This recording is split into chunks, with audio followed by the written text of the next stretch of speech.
Mesdames, Messieurs, bonsoir. Voici le sommaire du magazine La Totale. Un 4 avril pas comme les autres, sobre et confiné par le coronavirus, une première historique. Dans cette rubrique Confraternellement, le journaliste Louis-Philippe Sagna répondra à nos questions comme spécialiste des armées. Coinco, le travail est en quasi-confinement. Depuis la pandémie de coronavirus, une dépression économique est constatée dans le monde. Des pertes énormes sont déjà annoncées. Mansour Fall, inspecteur du travail et de la sécurité sociale, s'entretiendra avec Momodou Ndiaye. Nous sommes tous devenus casaniers par la force des choses. Covid-19 oblige, donc nous avons plus de temps pour nos maisons.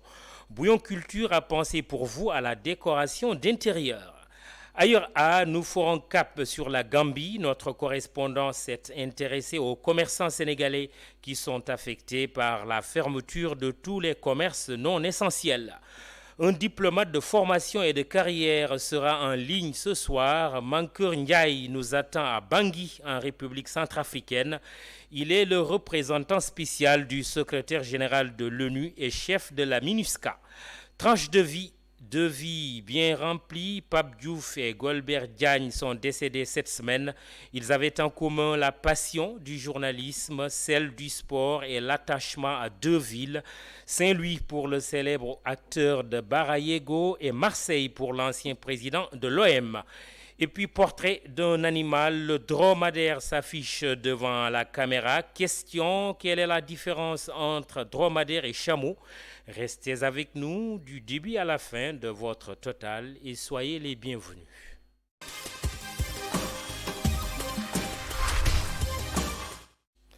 60e anniversaire de la fête de l'indépendance du Sénégal, pas même une prise d'armes, juste une cérémonie de levée de couleurs. Le 4 avril de cette année a été marqué, vous le devinez, par le coronavirus, une pointe de tristesse et de nostalgie chez certains de nos concitoyens. Regardez le reportage de Boubacar Dieng avec Sidignan pour les images. 4 avril 1960, 4 avril 2020, 60 ans depuis que le Sénégal est souverain. Jadis, cette fête de l'indépendance était marquée par des défilés civils et militaires devant le chef de l'État et ses invités. Mais cette année, pas de festivités, la pandémie de Covid-19 est passée par là. 60 ans, ça se fête. Malheureusement, cette année, ce ne sera pas le cas parce que le monde entier est secoué par une pandémie qui est en train de faire des ravages. Et jusqu'ici, malheureusement, il n'y a pas encore de remède contre cette pandémie, contre ce virus, ce coronavirus. Et le Sénégal, à l'image de pas mal de pays, n'aura pas ce plaisir d'avoir des festivités pour marquer ce 60e anniversaire.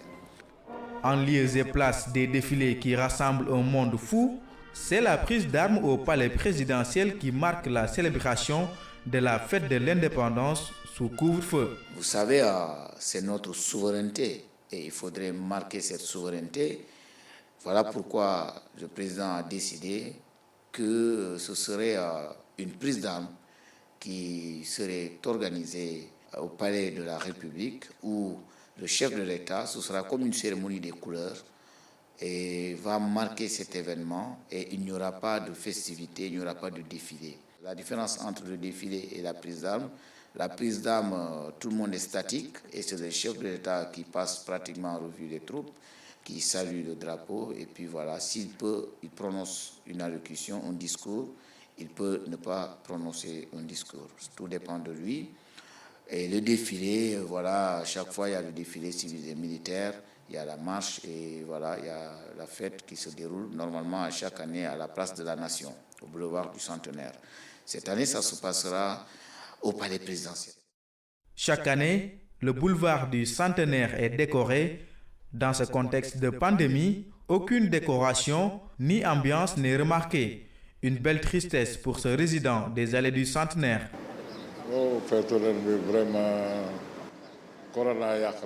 Le coronavirus a gâché la fête du 4 avril. C'est triste. D'habitude, à cette heure, partout, vous voyez des drapeaux. Mais voyez par vous-même, il n'y a ni décoration ni ambiance. Vraiment, le Covid-19 a tout chamboulé. Abdoulaye Ndiaye est âgé de 82 ans. Il a assisté à toutes les célébrations de la fête de l'indépendance. Cette année, il va la célébrer en famille. J'approuve la décision du chef de l'État. Cela fait plus de 50 ans que je prends part à la célébration de la fête de l'indépendance. J'ai même assisté à l'accession à l'indépendance. Mais cette maladie ne doit pas nous empêcher de la célébrer. Moi, je vais fêter notre indépendance en famille et je demande à tous les parents de faire de même.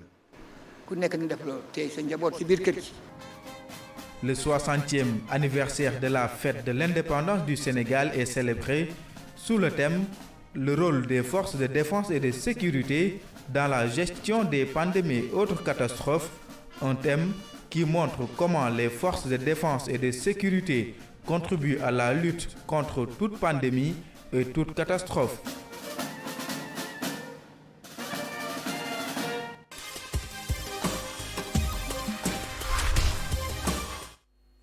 Et nous retrouvons notre confrère Louis-Philippe Sagna sur ce plateau. Bonsoir Louis-Philippe. Bonsoir. Vous êtes un journaliste au parfum des choses militaires, des citoyens déjà nostalgiques, voire tristes, pas de grande parade, comme on l'a toujours vécu avec la fête de l'indépendance. Est-ce qu'on peut comprendre finalement cette situation aujourd'hui, un 4 avril, totalement dans la sobriété?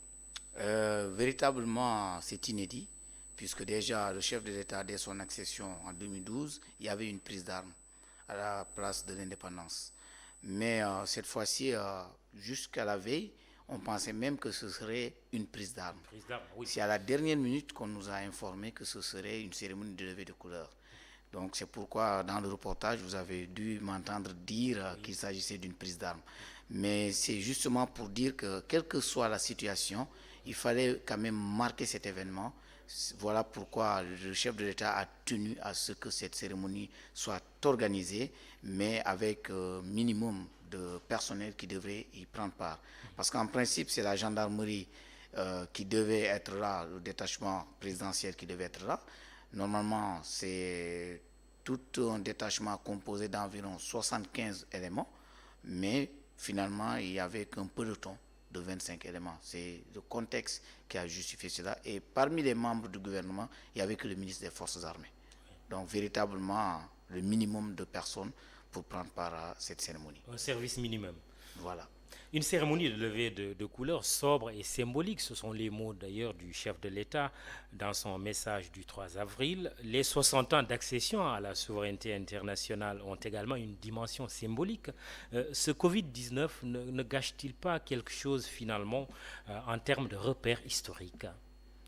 Bon, on sait quand même que 60 ans, cela devrait être une fête véritable, puisque 60 ans au Sénégal, c'est l'âge d'aller à la retraite. Et donc, malgré cet événement, il fallait véritablement marquer le coup.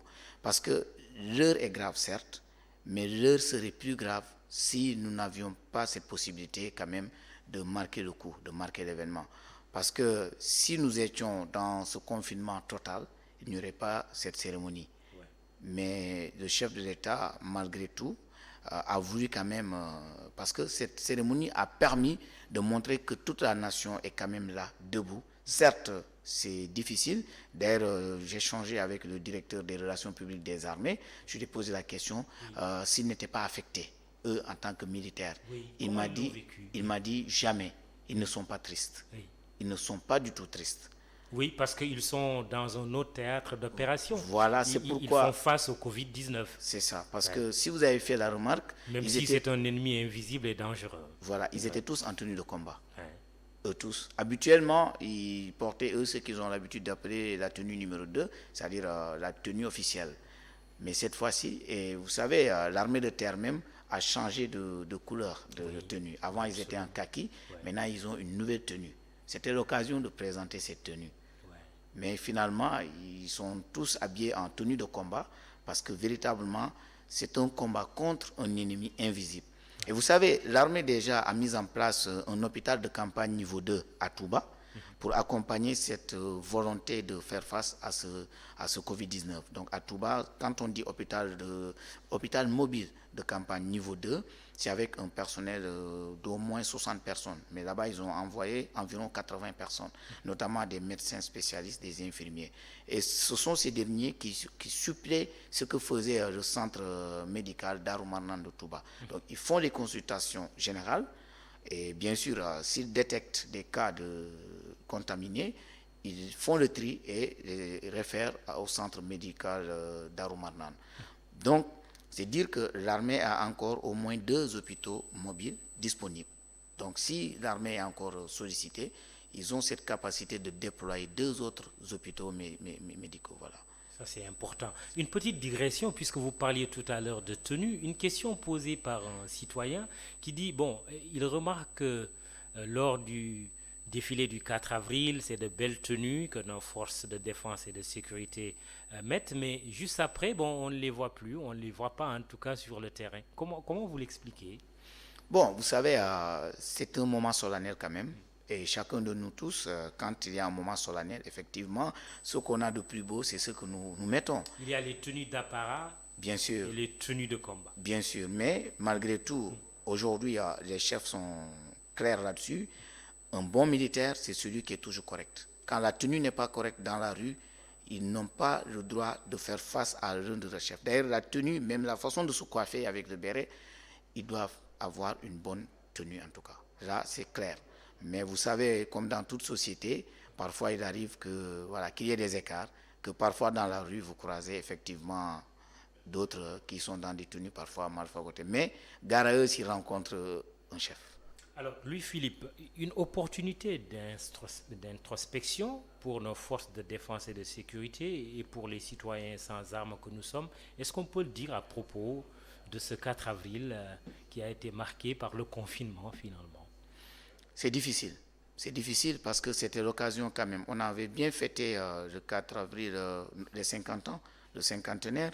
Il y avait de grandes festivités pendant presque une semaine. C'était au stade Léopold Sédar Senghor avec beaucoup de festivités, de la culture. Et nous profitons de ce moment pour rendre un hommage mérité à justement notre doyen, Amadou Mbaye-Loum.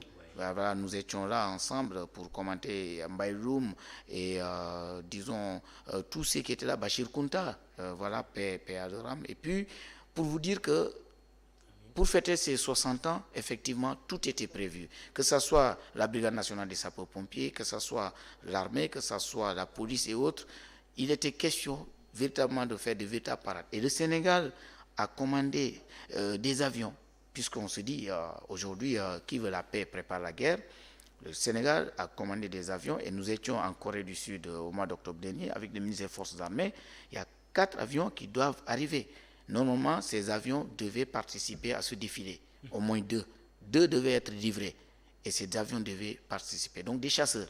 Le Sénégal en a commandé. Vous êtes en train de nous dire qu'on allait assister à une très belle parade. Très belle parade. L'armée de l'air s'était véritablement préparée parce que des jeunes pilotes ont été envoyés effectivement pour la formation et tout. Donc, il y a quand même des équipements, des moyens. Quels sont les équipements que nous allions voir mais que nous n'avons pas finalement vus? Bon, c'est ce que je dis. En termes les avions, en termes de véhicules, il y a véritablement des véhicules de transport de troupes qui devaient être là, des véhicules effectivement légers de combat et autres.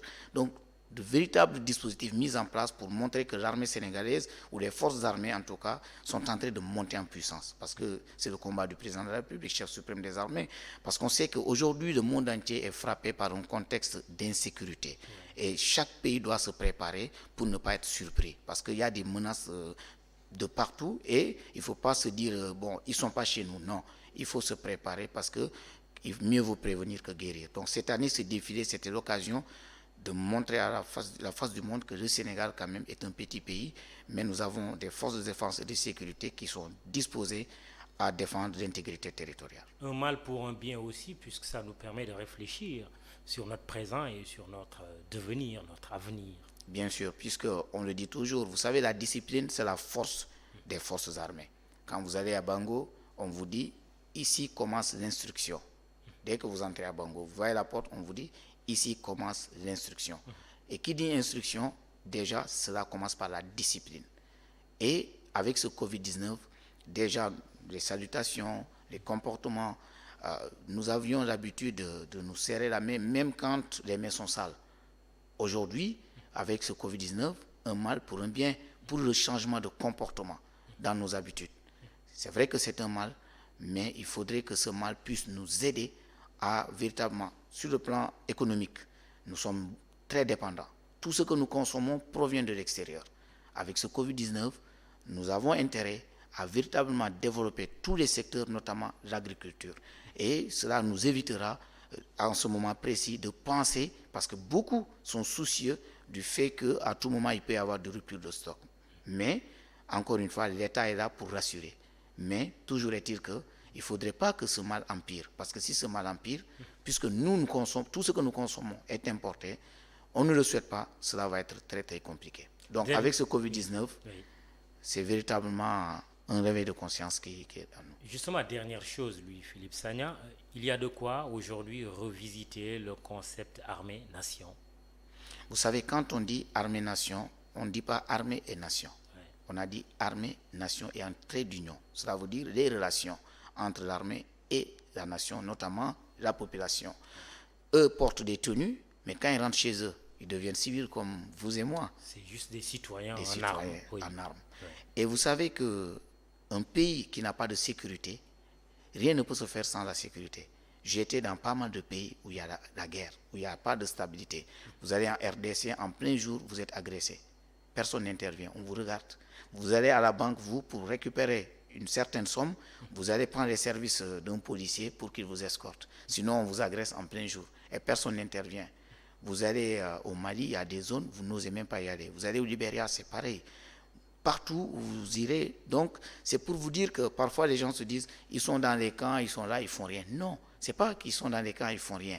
C'est parce que les gens savent qu'ils sont dans les camps, qu'ils sont prêts à intervenir à tout moment, que toutes les personnes plutôt mal intentionnées se mettent à carreau. Donc, c'est important aujourd'hui de savoir que quand on dit armée-nation, c'est l'armée au service de la nation. Et c'est le quotidien des forces armées.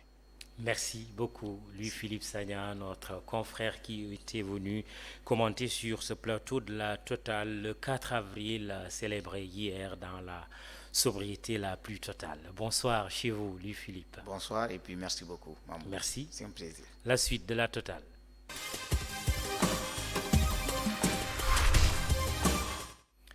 Le coronavirus et ses conséquences économiques aujourd'hui, le secteur privé sénégalais qui est très affecté par la crise sanitaire, mais surtout le travail qui est ballotté entre l'arrêt total ou le ralentissement. Suivons ce dossier d'Abdourahmane Ly. Depuis la pandémie de coronavirus, une dépression économique est constatée dans le monde. Le Sénégal n'y a pas échappé. Le chef de l'État Macky Sall l'a rappelé dans son adresse à la nation la veille de la fête de l'indépendance. Il annonce des mesures de soutien au secteur privé au-delà de la remise partielle de la dette fiscale. En attendant, les chiffres d'affaires des entreprises évoluent sur une courbe décroissante. Nous sommes à Fass, non loin de la place Nation, lieu où l'entreprise de vente et de location de véhicules EJ est installée. Une entreprise qui subit les impacts de cette pandémie. L'heure est très grave. L'heure est extrêmement grave. Donc tout est aux arrêts. Donc on n'arrive plus à vendre. Donc tous nos produits déjà achetés depuis les États-Unis ou l'Europe n'arrivent plus à venir. Donc là, au moment où on parle, donc, on ne sait pas dans quel pied danser. Il y a les fournisseurs, tout est coincé, tout est bloqué. Plus d'une semaine ou à peine 10 jours, on n'arrive même pas à vendre un véhicule ou faire la location. Tout est aux arrêts. Comme on est des businessmen, donc on avait quelque chose au niveau des banques ou quelque chose comme ça. Donc on est en train de faire sortir ça, de régler les problèmes internes du service. Donc, mais quand est-ce que ça va arrêter? Au-delà du transport, le secteur hôtelier est, sans exagérer, l'un des secteurs les plus touchés par cette pandémie. Cela dit, sachant qu'ils sont responsables de la santé et de la sécurité des employés, certains patrons ne veulent prendre aucun risque, à l'image d'Aliou Cissé. Il dit ainsi avoir fermé son hôtel par précaution. Une fermeture qui, dit-il, n'aura point d'impact sur le salaire de ses employés, à condition que ces mesures restrictives ne dépassent pas les 2 mois. Avec les employés, il est certain que ce mois-ci, le mois de mars, ils seront payés. D'ailleurs, ils le sont déjà. Le mois d'avril, ça c'est sûr qu'on va les payer, parce que ça peut même servir de congé payé. Mais au-delà des 2 mois, ça va être un peu plus compliqué pour les chefs d'entreprise. Mais sachant que le président de la République a pris des mesures pour accompagner ces chefs d'entreprise, on peut espérer également que ça ne va pas être un problème très très lourd. Cet homme est le gérant de cette papeterie. Avec les mesures qui ont été prises par le chef de l'État, notamment celle de fermer les crèches, écoles et universités, non sans considérer les entreprises qui ont réorganisé leurs activités avec le télétravail, il dit avoir perdu près de 90% de ses recettes. Des fois, on vient ici de 8h à 18h, presque. Mais on vit quelques-uns. À part ça, rien. Nous perdons presque 90%, au-delà même ça. Parce que, comme je vous l'ai dit tantôt, les entreprises, les écoliers, tout ça, en fait, comme aussi le président vient de le dire, donc on a renvoyé ça jusqu'au 4 mai. Donc, raison pour laquelle mais on va faire avec. Vous venez de dire que vous allez faire avec. Oui. Comment vous comptez réellement faire avec? Nous allons le faire avec, c'est-à-dire en se basant sur nos propres clients. Des fois, il y a des clients qui on nous appelle, ensuite on va leur livrer leurs besoins. Des Sénégalais qui attendent beaucoup des mesures prises dernièrement par le chef de l'État. Entretien Coin Éco avec Mansour Fall, inspecteur du travail et de la sécurité sociale. Mamadou Ndiaye, bonsoir. Bonsoir Mamadou. Votre invité est un ancien DRH dans une entreprise minière et présentement responsable des relations sociales dans une multinationale. Bonsoir Monsieur Fall. Bonsoir. C'est parti pour votre face-à-face. Monsieur Fall, vous connaissez bien la situation qui prévaut dans le monde de l'entreprise. Nous vivons cette situation un peu de confinement qui ne dit pas son nom, mais en même temps aussi, beaucoup d'entreprises sont à l'arrêt. Ça ne fait pas bon que de voir un inspecteur du travail constater justement les arrêts de travail. Bonsoir M. Ndiaye, bonsoir à vos téléspectateurs. Pour répondre à votre question, il faut juste poser un principe. Le droit du travail a toujours été un vassal des rapports économiques. Cela veut dire quoi? Cela veut dire tout simplement que le droit du travail est fortement influencé, les relations de travail sont fortement influencées par les relations économiques. Et aujourd'hui, le constat qui s'avance est que aujourd'hui les entreprises sont sinistrées par la situation qui prévaut dans le pays. Et on note que ça et là, les entreprises cherchent à apporter des solutions, on redouble d'imagination. Mais la difficulté ici, dans le cas d'espèce, c'est que l'action des entreprises, elle est encadrée par le droit du travail. Et quand on parle de droit du travail, la réaction qui vient tout de suite, c'est la pensée du professeur Carbonnier qui disait que le droit du travail a choisi son camp. C'est un droit protecteur. Et donc, on cherche à protéger le travailleur. Donc, dans l'action, dans le cadre de son action, l'employeur est tenu de tenir compte, effectivement, de ce paramètre de protection-là. Et aujourd'hui, effectivement, dans l'élément que vous venez de montrer, il y a un chef d'entreprise qui dit « Je pourrais tenir pendant 2 mois. » 2 mois. Oui. Au-delà des 2 mois, qu'est-ce qui va advenir de mes salariés? C'est la grande question. C'est la grande question. Et il y a 2 hypothèques. Soit c'est le licenciement massif, ou alors carrément, peut-être, voilà, le...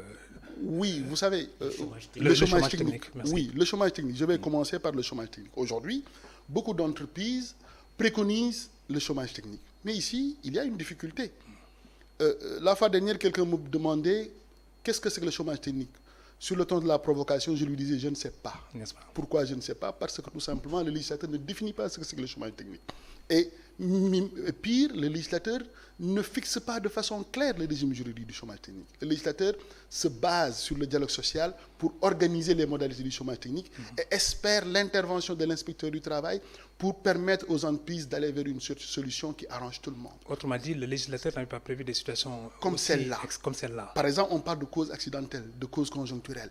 Et aujourd'hui, la situation exceptionnelle que nous sommes en train de vivre, elle n'a pas été prévue par le législateur. Et même mieux, c'est en 1997 que pour la première fois au Sénégal, dans notre législation, on parle de chômage technique. Là où le juge en avait parlé déjà. Parce que la pratique a toujours été en avance sur le législateur. Et donc, Mais malheureusement, le législateur a renvoyé au dialogue social pour régler les questions. Et malheureusement, le dialogue social au Sénégal, on a l'habitude de dire qu'il est parasité par les questions d'ordre pécuniaire. Et aujourd'hui, on est face à une situation où on a du mal à apporter des réponses. Les entreprises essayent de trouver des solutions par le biais du chômage technique, mais le régime juridique n'est pas très clair. Par exemple, aujourd'hui, quelle sera la durée du chômage technique? Parce que nous ne savons pas combien de temps cette crise elle va durer. Et au-delà de ça, la rémunération. La problématique de la rémunération. Est-ce qu'il n'y a pas de risque de turbulence d'ordre social si les salaires ne sont pas payés? Mais bien sûr, bien sûr. Vous savez, les travailleurs, ils peuvent comprendre. Ils peuvent comprendre. Une situation donnée. Mais à un moment donné, comme dirait l'autre, vivre d'abord, philosopher ensuite. N'est-ce pas? Ben, il faut manger. Oui. Il faut faire face aux besoins physiologiques, pour parler comme Maslow. Et aujourd'hui, c'est le salaire qui permet d'accompagner cela, qui permet de prendre en charge ces préoccupations-là. Et donc, si le salaire ne tombe plus, il est heureux de voir que le président de la République, il a déjà anticipé. Oui. Mais, il y a un mais. C'est la parole présidentielle. Je suis juriste de formation. Et en tant que juriste de formation, j'ai l'habitude de dire que la parole présidentielle n'est pas une source de droit. Vous vous rappelez certainement de la question de la retraite à 60 ans. Le président de la République avait annoncé que la retraite, effectivement, on doit partir à la retraite à 60 ans. Et les travailleurs, dans les entreprises, on dit c'est le président qui l'a dit. Donc, quelle est la source juridique? Aujourd'hui, le président, il a prévu des mesures. Est-ce qu'on peut obliger un employeur à payer des salaires dès lors que ses salariés sont en chômage technique? Alors, je vous retourne la question. Le président peut-il effectivement imposer aux entreprises le paiement des salaires Monsieur Ndiaye, aussi froid que cela puisse paraître, la parole présidentielle n'est pas une source de droit. Aujourd'hui, si on doit s'en arrêter à cette parole présidentielle, quel que soit le cadre solennel dans lequel il a prononcé le discours, moi je ne pense pas, et beaucoup de juristes effectivement pensent comme moi, la parole présidentielle ne peut pas imposer aux entreprises de payer des salaires. Mais par contre, on ne peut pas quand même évacuer. Justement, espérons tout simplement que cette parole présidentielle sera accompagnée par un mécanisme normatif pour permettre de dire de façon très claire: les entreprises payent à hauteur de 70% et l'État vous accompagnera à hauteur de 30%. Et même cette question-là, cette solution ne réglera pas définitivement le problème. Pourquoi? Parce que nous sommes dans un pays, effectivement, on ne maîtrise pas de façon très claire le salariat. Qui est salarié? On a le secteur formel, on a l'économie informelle. D'où la question que je voulais vous poser. Combien y a-t-il de contrats rédigés en bonne et due forme entre l'employeur et les employés? Aujourd'hui, je ne suis pas en mesure de vous dire le nombre de personnes détenant un contrat de travail au sens des dispositions du Code du travail. Mais ce que je peux en revanche soulever ou souligner, c'est qu'il y a un formidable instrument qui est malheureusement méconnu, c'est le rapport des statistiques du travail. Donc, au niveau de l'administration du travail, chaque année, on produit un rapport nous permettant de dire, voici, par exemple, au Sénégal, pendant l'année dernière, il y a eu environ 60 et quelques mille contrats. En 2018, c'est la même tendance. Maintenant, qu'en est-il de l'économie informelle? Parce que vous savez, le droit du travail est un droit qu'on nous a imposé. Le droit du travail est un droit qu'on nous a imposé. Aujourd'hui, il y a des gens qui sont salariés, même si sur le plan du droit du travail, on les considère comme des salariés, mais il n'y a pas un cadre formel qui encadre la relation de travail. Et c'est une difficulté. C'est une difficulté. Peut-on dire que s'il n'y a pas de travail, l'inspecteur du travail lui-même aussi, il est en chômage technique? Oh, vous savez, l'inspecteur du travail, c'est un fonctionnaire. C'est un fonctionnaire. Et, du point de vue de l'activité, je veux dire. Du point de vue de l'activité. L'activité, actuellement, au niveau des inspections du travail, elle est en baisse parce que, quelque part, l'État est obligé d'accompagner ses agents. C'est la raison pour laquelle, effectivement, il y a les mesures barrières qui sont appliquées au niveau des inspections du travail et ce qui a entraîné, effectivement, une baisse drastique des activités au niveau des inspections du travail. J'ai une petite curiosité, Mamadou Ndiaye, si vous permettez. Monsieur Fall, le chef de l'État a dit qu'il y a quand même des mesures d'accompagnement pour les entreprises qui décident de ne pas licencier ou de garder au moins 70% des effectifs, des salaires, si elles décidaient quand même de mettre une partie de leur personnel une partie de leur personnel en chômage technique. Mais ma question est de savoir si les entreprises décident de passer outre cette demande, quelle serait leur marge de manœuvre? Puisque vous dites que la parole du président n'est pas source de droit, mais elle a quand même une certaine valeur ou un certain poids, non? Oui, vous savez, M. Kad, avant de répondre à votre question, vous me permettrez juste d'évoquer un cas qui a été traité par la jurisprudence. Le président Senghor avait donné des directives en demandant la sénégalisation des emplois. Et certains employeurs avaient saisi ce prétexte pour licencier des travailleurs qui n'étaient pas de nationalité sénégalaise, en l'occurrence des Français. Et ceux-là avaient à l'époque saisi le juge pour faire déclarer le licenciement abusif. Et l'argumentaire qui avait été avancé par les entreprises pour se défendre, c'était de dire le président avait dit sénégalisation des emplois. Et le juge a rétorqué, la discrimination est un principe qui est gravé dans le marbre du Code du travail. Donc le Code du travail est supérieur à la parole présidentielle. Et donc la parole présidentielle n'est pas source de droit. Maintenant, ce qui peut être fait, c'est qu'il faut nécessairement un mécanisme d'accompagnement sur le plan normatif. On est dans une situation d'exception. Une ordonnance, par exemple. Par exemple, qui réglerait le problème. Qui réglerait le problème de façon très claire. À partir de ce moment-là, cela rassurerait les entreprises. Mais si on s'en arrête... Là, le président irait au-delà des mots du discours, pour prendre une loi, puisqu'il y a la loi d'habilitation. Par exemple. Mais aujourd'hui, si on doit s'en arrêter à ça, effectivement, les entreprises peuvent braver allègrement la parole présidentielle. Et si on va sur le terrain du droit, je ne pense pas qu'on puisse leur reprocher grand-chose, parce que le juge ne va pas se baser sur la parole présidentielle pour rendre sa décision. Moi, j'ai envie de vous taquiner un peu. Vous insistez que le président n'est pas la source du droit, mais c'est quoi la source du droit? Autrement dit, quand on voit aujourd'hui une généralisation justement du désœuvrement, on a des craintes d'une certaine vulnérabilité accrue des travailleurs. Bien sûr, je comprends, je suis d'accord et j'applaudis les initiatives, je loue les initiatives qui ont été annoncées par le président de la République. C'est une bonne chose. C'est juste pour, disons, les inciter à accélérer la cadence, comme dirait l'autre. Parce que l'heure est grave. Aujourd'hui, nous en sommes... vous avez entendu le chef d'entreprise dire, si dans 2 mois, il n'y a pas de réponse, je prendrai les mesures qui s'imposent. Et ce discours-là aussi, il faut l'entendre. Mais tout à fait. Il faut en tenir tout à compte. fait. Parce que, il y a des différences sur la cloche. vous savez, le dialogue social, le président, il fixe le cap. Naturellement, il y a l'administration du travail qui est son bras armé. Et je sais qu'ils sont en train de travailler sur les questions. Et donc, aujourd'hui, ce qui doit être fait, c'est d'abord de comprendre que le dialogue social, c'est la combinaison de l'économiquement possible et du socialement souhaitable. Donc, les deux vont de pair. C'est la raison pour laquelle, effectivement, il faut nécessairement que les vœux, le souhait du président de la République soit accompagné sur le plan normatif. Alors, pour terminer avec cet entretien très riche, quelles sont les sources, les instances de recours en cas de litige entre employé et employé? Espérons qu'il n'y en aura pas, bien sûr, espérons qu'il n'y en a. Mais le contentieux peut être nourri. Et dans ce cas-là, effectivement, vous savez, les inspections du travail, ils ont l'expérience de l'agitation sociale. Donc l'administration du travail peut être un premier, disons, espace dans lequel on pourrait régler les conflits par voie de conciliation. Mais si tant est qu'on ne parvient pas à se concilier, naturellement, ce sera devant le juge. Inspecteur Fall, merci. Je vous en prie. Mamoudou Ndiaye, merci. Merci, inspecteur Fall.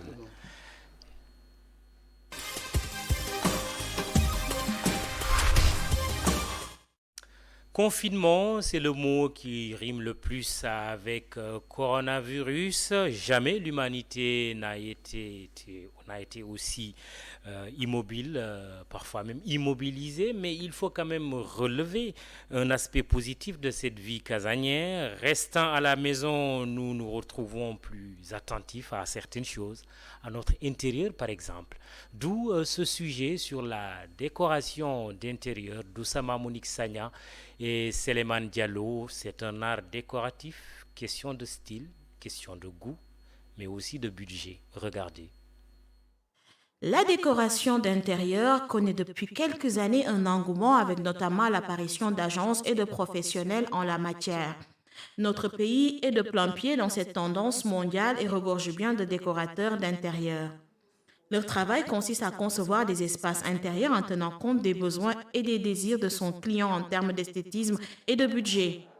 Anta Loum est décoratrice d'intérieur depuis plus d'une dizaine d'années au Sénégal. La décoration d'intérieur, c'est l'expliquer, c'est un tout petit peu compliqué parce que déjà c'est beaucoup de choses à tenir, c'est beaucoup de calculs, beaucoup de... Déjà, la première chose déjà c'est avoir du goût. On a du goût.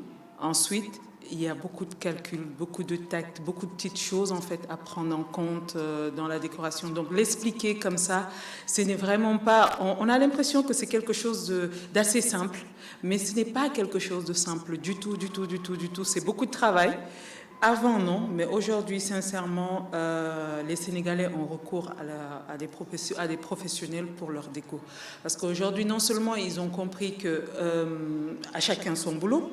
Si tu veux quelque chose de bien, comme tu dis, on retrouve, parce que parfois on peut même mélanger plusieurs styles de mobilier, de matière, de matériaux, mais ça dépend en fait de comment tu agences. Et aujourd'hui, sincèrement, les Sénégalais ont compris. Ce ne sont pas les entrepreneurs eux-mêmes, mais ce sont des propriétaires qui me sollicitent. Parce qu'en fait, au finish, le choix de carrelage, il est important. Le choix de la peinture est très important. L'architecte est là pour le gros œuvre. Maintenant, la finesse, tout ce qui est finition, tout ce qui est fin, tout ce qui est rendu final, c'est à nous de l'apporter. L'association des matériaux, des structures, des couleurs et des styles est un savoir-faire. Le décorateur ultra créatif à la pointe des dernières tendances peut tout aussi bien s'attaquer à la décoration d'habitation que de lieux de travail. Aujourd'hui, partout, que ce soit les bureaux, que ce soit les magasins, les restaurants, tout ça, on a besoin de décoration d'intérieur parce qu'en fait, on a besoin d'attirer une certaine personne ciblée par rapport à l'activité et de pouvoir les garder comme clients. Donc, c'est très important d'avoir recours à un professionnel pour avoir le rendu final parce que en général, ce qui se passe, c'est que je fais la déco, mais je vois moi ce que j'aime. Ce que j'aime n'est pas forcément ce qui plaît à l'autre. Donc, du coup, on fait ce qu'on veut et parfois on se demande mais pourquoi. Mais parce que tu t'es vu toi. Tu n'as pas regardé l'ensemble, quelque chose qui va plaire en général. Le décorateur d'intérieur joue un rôle déterminant et apporte des solutions pour l'aménagement intérieur d'un lieu et propose des idées et des projets originaux en tenant compte des attentes et des contraintes budgétaires et réglementaires. Il détient une imagination débordante, possède une parfaite maîtrise des différents styles du design et de l'histoire de l'art. Décoration d'intérieur. Déjà, Oussama, bonsoir d'abord. Bonsoir. Quelle différence entre l'architecte d'intérieur et le décorateur d'intérieur? Il convient bien de les distinguer parce que voilà, c'est pas la même chose. L'architecte d'intérieur ou le designer d'espace ou d'intérieur, c'est la même chose. Lui, c'est un maître d'œuvre. Il peut se permettre de vous proposer une modification intégrale de votre intérieur en faisant des abattements de cloisons ou bien en installant des escaliers. Tandis que le décorateur d'intérieur ne vous propose pas une modification en substance de votre lieu de travail, votre maison ou bien voilà, un lieu quelconque. Ce que le décorateur intérieur peut vous proposer, c'est juste la décoration de façon superficielle, mais il ne peut pas se permettre de s'attaquer au bâtiment. Ouais. Ça, c'est du ressort de l'architecte d'intérieur. Aussi, la formation. Ils ne subissent pas les mêmes formations. Leur formation n'est pas sanctionnée par les mêmes diplômes. Donc, il y a une distinction entre ces deux professionnels. En tout cas, c'est beau ce qu'on vient de voir. Hein? Et c'est ici, oui. Hein? Oui, absolument. Comment se caractérise la décoration d'intérieur qui est très prisée actuellement au Sénégal?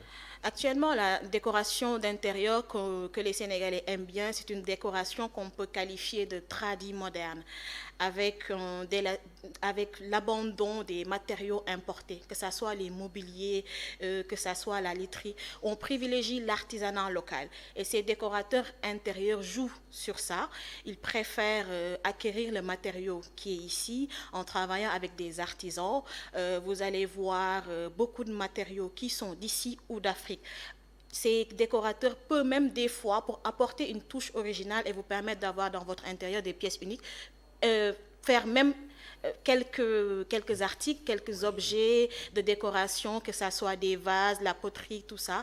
Ces décorateurs peuvent des fois les créer ou apporter une touche à leur image aussi, selon les besoins de leurs clients. Donc la décoration d'intérieur, c'est une décoration d'intérieur maintenant à la sénégalaise, sinon à l'africaine. Justement, ce que je remarque, c'est une curiosité. Parfois, vous pouvez avoir l'impression que vous n'avez pas assez d'espace. Et quand le décorateur ou la décoratrice d'intérieur passe, ben, vous voyez quand même un gros changement. Vous vous rendez compte que vous pouvez faire beaucoup de choses dans une même pièce, parce que c'est ça la différence entre quand toi, tu t'y prends et que ce professionnel de la décoration s'y prend. C'est quasiment différent parce que aussi, c'est des volumes, c'est des calculs, comme l'a dit Antaloum. C'est un travail spécial que eux-mêmes savent faire et comment ils s'y prennent. C'est à la fin que vous voyez le résultat final. Vous vous dites, je pensais que je pouvais le faire moi-même, mais chacun son travail. L'art africain, justement, occupe quelle place dans la décoration d'intérieur? L'art africain a une influence actuellement dans la décoration d'intérieur, que ce soit en Afrique ou hors des frontières africaines, même en Occident, parce que la décoration inspirée de l'art africain donne l'impression de voyage, de safari. C'est à la fois mystérieux et à la fois exotique. Donc c'est une touche d'exotisme que l'art africain ajoute à la décoration d'intérieur.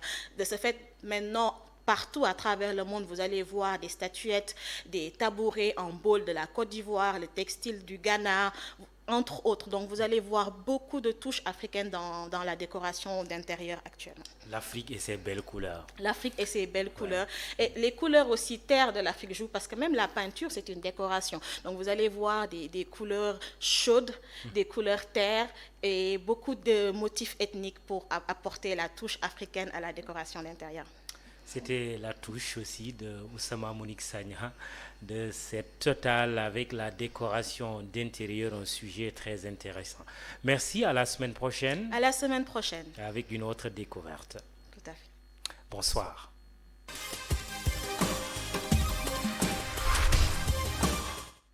Cap maintenant sur la Gambie, Banjul et d'autres localités à l'heure du confinement. D'abord, cette décision majeure prise par le président gambien Adama Barrow, c'est la fermeture des commerces non essentiels. On pense forcément à nos compatriotes qui vivent là-bas et qui sont dans le commerce. Ils sont très affectés par cette mesure, mais qui s'impose de toutes les manières. C'est quand même un reportage à suivre de notre correspondant permanent Amadou Bari à Banjul.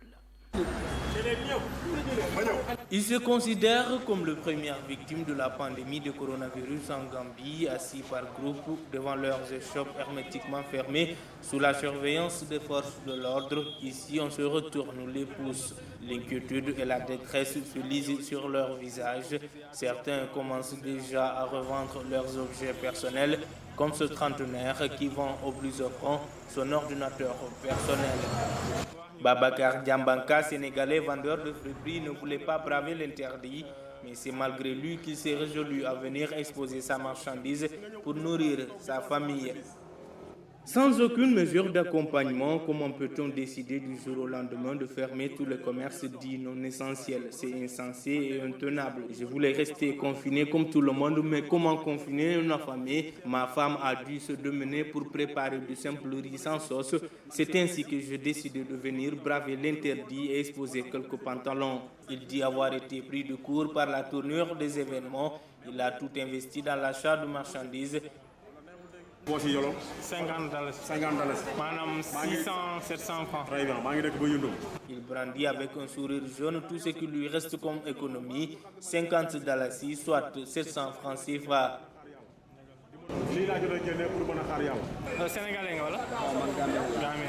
Malik Touré, vendeur de tissus, lui aussi a vu sa boutique fermée. Selon lui, avec ces restrictions, si ce n'est pas le coronavirus, c'est la faim qui risque de faire plus de dégâts en Gambie.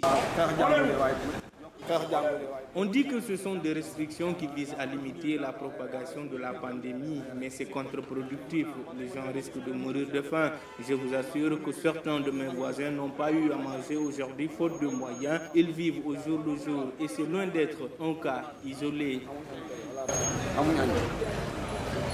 Pour ces Sénégalais qui exercent sur ce marché, c'est le ciel qui leur tombe dessus. Car avec la fermeture actuelle des frontières, ils ne peuvent non plus rentrer au bercail. Non, mais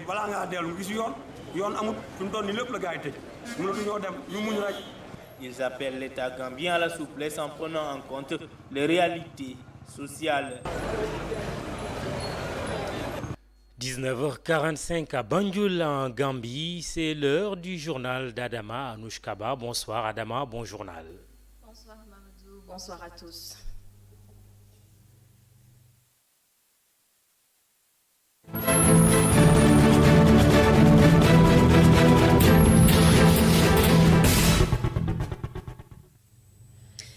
ITV, le journal Bienvenue. Un chiffre en baisse ce dimanche. Seuls 3 cas positifs ont été déclarés sur 92 tests effectués. Une autre note positive, 10 personnes sont déclarées guéries aujourd'hui. Le point du jour avec le ministre de la Santé, Abdoulaye Diouf Sarr. Sur 92 tests réalisés, 3 sont revenus positifs. Il s'agit de 2 cas contacts suivis par nos services et d'1 cas issu de la transmission communautaire. 10 patients hospitalisés sont contrôlés et sont guéris. L'état de santé des patients hospitalisés est stable. À ce jour, 222 cas ont été déclarés positifs au Sénégal, dont 82 guéris et 1 évacué. Par conséquent, on a 137 patients sous traitement. Le ministère de la Santé et de l'Action sociale renouvelle à la population sénégalaise son appel au respect strict des mesures de prévention individuelle et collective. La police nationale veille au grain pour le respect de toutes les mesures actuellement en vigueur pour lutter contre le coronavirus. Devant le jury du dimanche, le directeur de la sécurité publique, Abdouwahab Sall, a tenté de rassurer les Sénégalais. Cheikh Hassan Fall. Le 23 mars dernier, le chef de l'État a déclaré l'état d'urgence au Sénégal, accompagné de mesures restrictives telles que la fermeture des frontières du pays. Une mesure pas facile à appliquer à 100% vu la porosité des frontières, mais la police veille. Je crois que toutes les frontières du monde sont poreuses. Une frontière fermée à 100%, je crois que ça n'existe pas. Maintenant, je dirais que des efforts substantiels ont été faits. D'abord en matière d'équipement. Vous avez aujourd'hui ce qu'on appelle des unités fluviales qui patrouillent le long de la frontière, que ce soit pour la police ou la gendarmerie. Vous avez aujourd'hui des brigades. Malheureusement, les frontières, c'est tellement loin que les gens ne se rendent pas compte de l'action qui est faite par la police des frontières. Mais il y a une action quotidienne de patrouille. Leur mission d'assistance et de contrôle expose un peu plus les policiers à cette maladie. Toutefois, la police ne compte pas encore de cas confirmés dans ses rangs et fait de son mieux pour protéger ces éléments. Nos agents, c'est des citoyens également à part entière. Les mêmes consignes qui ont été données par le ministre, ces consignes aussi sont respectées au sein de la police nationale. Mais dans le cadre de l'exercice quotidien de nos fonctions, notamment dans les commissariats de police, on fait en sorte d'éviter les rassemblements. On n'a pas de cas contaminés. Et on fait tout vraiment pour les sensibiliser, pour les parler quotidiennement, les briefer. Même si pour le moment le Sénégal fait la guerre au Covid-19, l'État ne baisse pas la garde face à la menace terroriste. Elle est maîtrisée au Sénégal. Elle est maîtrisée pour plusieurs raisons. D'abord, du point de vue de la prévention, il y a un bon système de renseignement. Aujourd'hui, l'avantage qu'on a au Sénégal, c'est que le renseignement est coordonné et harmonisé. Et deuxièmement, on est parvenu à avoir un dispositif opérationnel mieux coordonné à travers le SICO. Il y a aussi le renforcement des dispositifs judiciaires. Le dispositif judiciaire aujourd'hui est renforcé. Après 12 jours d'action, de lutte et d'encadrement sur le terrain, la police est plutôt satisfaite de son bilan et compte bien continuer sa mission. D'autant plus que l'état d'urgence et ses mesures restrictives sont prolongées jusqu'au 4 mai. Chez Hassan Fall, les violences policières notées au premier jour du couvre-feu ont été sanctionnées. Les auteurs punis selon le commissaire divisionnaire de classe exceptionnelle Abdouwahab Sall, toujours devant le JDD. Regardez. Ce sont des actions isolées. Je crois que c'est des actes qui ont été déplorés, qui ont été condamnés par l'autorité. On a des camps où on met quelqu'un pendant 10 jours. Parfois, il y a la possibilité de prolonger 20 autres jours. Parfois, c'est suivi également de conseils d'enquête. Et quand il y a conseil d'enquête, il y a plusieurs types de sanctions. Ça peut être un abaissement d'échelon, ça peut être une radiation, ça peut être des sanctions intermédiaires. Mais je crois que si vous regardez la réalité du terrain, il y a beaucoup d'efforts qui sont faits en termes de respect des droits de l'homme, de respect des libertés. Et à chaque fois qu'il y a un dérapage dans ce domaine-là, l'autorité politique ou l'autorité de police, l'autorité, monsieur le directeur général de la police nationale, l'ensemble des démembrements, n'hésite pas à condamner et à apporter également les sanctions le cas échéant. L'état d'urgence et le couvre-feu prolongé d'1 mois, cela ne fait pas l'unanimité chez les populations. Beaucoup espéraient reprendre leurs activités au plus vite. Leurs réactions, leurs inquiétudes recueillies par Mamadou Lamine Fati dans ce reportage. Cette personne est taximan.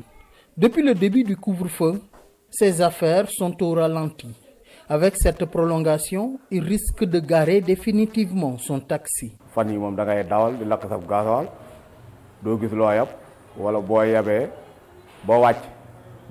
Ces temps-ci, tu consommes énormément de gasoil alors que tu ne vois même pas de clients. Ou bien, quand tu descends, tu n'as même pas de quoi verser. Parfois même, tu fais des prêts auprès des pompistes. Finalement, on risque vraiment de garer nos voitures.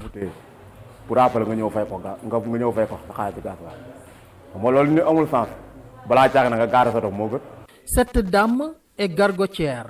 L'arrêté préfectoral interdisant la vente à la chauvette lui a fait baisser rideau.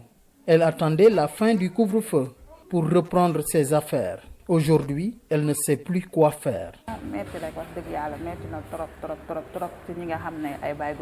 C'est vraiment difficile, surtout nous les familles qui ne faisons que nous débrouiller. Tu risques de consommer toutes tes économies. Nous qui sommes des gargotières, avec l'interdiction de la vente à la chauvette, c'est vraiment difficile pour nous. Contrairement aux autres, cette personne voit que du positif dans la prolongation du couvre-feu.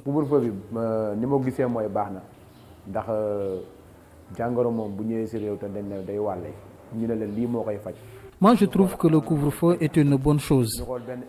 Si on prend l'exemple de la Chine, qui a mis en place un couvre-feu qui lui a permis de lutter contre cette pandémie, je trouve que c'est une bonne chose. Et puis en plus, 20 heures, c'est vraiment bien. Toute personne peut faire ses activités jusqu'à 20 heures.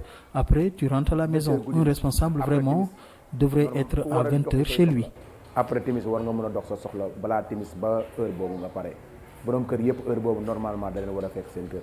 La prolongation du couvre-feu fait des mécontents. Des activités économiques au ralenti installent la psychose chez la population qui ne sait plus à quel saint se vouer. Merci Mamadou Lamine Fati. L'état d'urgence compromet considérablement le tourisme à Fimela. Toutes les activités sont actuellement aux arrêts et les populations de cette localité craignent un lendemain sombre. Leur cri du cœur lancé dans cette correspondance signée à Léoukane. L'état d'urgence a occasionné une baisse considérable des recettes municipales d'après l'édile de Fimela qui rappelle que le secteur touristique de la zone est touché de plein fouet par la mesure de fermeture des hôtels. Nous sommes dans la commune qui est le poumon de la région de Fatick. Les hôtels sont fermés, il y a eu un manque à gagner. Ça, c'est très normal. Mais ça, je pense que c'est pour peu de temps. Il faut qu'on respecte ça. Parce que quand tu vas en guerre avec un individu qui est invisible, il faut prendre des précautions. Éviter les contacts, fermer les hôtels et permettre également aussi au virus de disparaître. Donc on est dans l'obligation. C'est vrai qu'il y a un manque à gagner au niveau de la commune. Le maire de Fimela invite les autorités sénégalaises à accorder une place de choix à la zone rurale dans le cadre de la distribution des vivres, en ce sens que selon lui, la crise s'était déjà installée bien avant la propagation du coronavirus. Le monde rural, quand même, je pense que cette année, on a eu des difficultés. On n'a pas une bonne hivernage. Il faudrait également que le président aussi pense surtout au monde rural, surtout sur la distribution des vivres. Sur ce également aussi, nous comptons sur le président de puisse vraiment faire une bonne dispersion par rapport également aussi au monde rural. Et ça, ce serait très important parce que cette année aussi, quand même, ça ne marche pas. Un appel entendu par le représentant de l'exécutif dans l'arrondissement de Fimela. On a commencé à y travailler parce que l'État, c'est l'anticipation. Et le président de la République l'a très bien compris. Il a anticipé. Les 1000 milliards dont vous entendez parler, il a prévu presque plus de 60 milliards pour l'achat des vivres. Et déjà, nous, on est en train de commencer à faire les recensements pour les bénéficiaires et les familles vulnérables pour qu'ils puissent bénéficier de ces vivres. Donc ça, c'est un bon accompagnement. Et ici, la plupart des gens, c'est des paysans, c'est des cultivateurs. La plupart d'autres qui font de petits métiers, c'est des gorgorous. Et tout est stoppé, rien ne marche. L'ensemble des maires de la localité de Fimela se disent engagés à lutter contre le coronavirus en partenariat avec le ministre Jean-Simon Ndiaye qui a offert aux maires un important lot de produits antiseptiques. Dans le reste de l'actualité au menu de l'ère du temps de ce dimanche, cette vive polémique autour d'un supposé vaccin contre le Covid-19 bientôt expérimenté en Afrique. Les invités de la Samba Job estiment que le continent noir n'est pas respecté ni considéré. La synthèse de l'émission avec Oumar Khan. L'Afrique n'est malheureusement pas respectée et cela a toujours été ainsi. S'indigne l'auteur d'Afrotopia. Les déclarations des professeurs français de médecine, Jean-Paul Mera et Camille Loche, affirmant vouloir expérimenter des vaccins sur le continent, sont inadmissibles. Pour lui, la meilleure réponse à apporter, c'est de continuer à avancer. J'aimerais juste rappeler que ce coronavirus vient d'Asie, vient de Chine. Il est arrivé en Europe, qui est devenu l'épicentre. Les États européens n'étaient pas bien préparés. Vu la situation en Italie, en France aujourd'hui, et en Espagne, lorsqu'on regarde sur le 1 million de cas déclarés, l'Afrique a moins de 0,7%, moins de 1%. Sur les 55 000 morts, l'Afrique a 0,5%. C'est ça la réalité aujourd'hui. Bien évidemment, on ne peut pas se limiter à cette réalité-là et ne rien faire. Mais s'il faut être alarmiste, à mon avis, il faut d'abord s'inquiéter pour les pays européens et les États-Unis qui en deviennent l'épicentre. C'est ce que montrent les données. Et en dépit de ça, on nous prédit le pire, comme s'il ne serait pas normal dans l'imaginaire que les Africains s'en tirent pas trop mal. L'économiste de renom est pour que l'Afrique tire des enseignements de la pandémie de coronavirus en repensant son mode de fonctionnement. Là aussi, je pense que c'est aussi l'occasion, après la crise, de reconstruire des filets sociaux qui fonctionnent, de construire un véritable État social tourné vers le bien-être du plus grand nombre et qui assure non seulement ses fonctions régaliennes, mais ses fonctions de protection. Ils sont absolument importantes et ses fonctions de dotation en capital humain. L'éducation, la santé et la nourriture saine, ça doit être les fondamentaux et la base de tout progrès social. Une position parfaitement partagée par son co-débatteur, l'administrateur général de Gaïndé 2000, fait savoir que les propos teintés de racisme tenus par ces deux médecins français doivent pousser les Africains à prendre leur destin en main. Ce qui est fondamental, c'est que si les Africains n'affirment pas la prise en charge de leur destin sur tous les volets, il y aura toujours des personnes pour essayer de le faire à leur place et aussi d'être alarmistes comme c'est le cas. Donc je pense que la réponse africaine, c'est une réponse d'abord de prise de conscience, parce qu'on dit Afrique, mais je pense que très peu de personnes se sentent africains, la plupart se sentent sénégalais, maliens, gambiens, etc. Les sociétés civiles et le secteur privé africain ont un rôle important à jouer sur ce changement de paradigme, en accompagnant les gouvernants à revoir les politiques internes pour un développement inclusif. Et voilà, c'est la fin de ce journal. Merci beaucoup de l'avoir suivi. La suite de la totale dans un instant avec Mamadou Ibra Kane. Restez avec nous. Merci Adama et bonne soirée.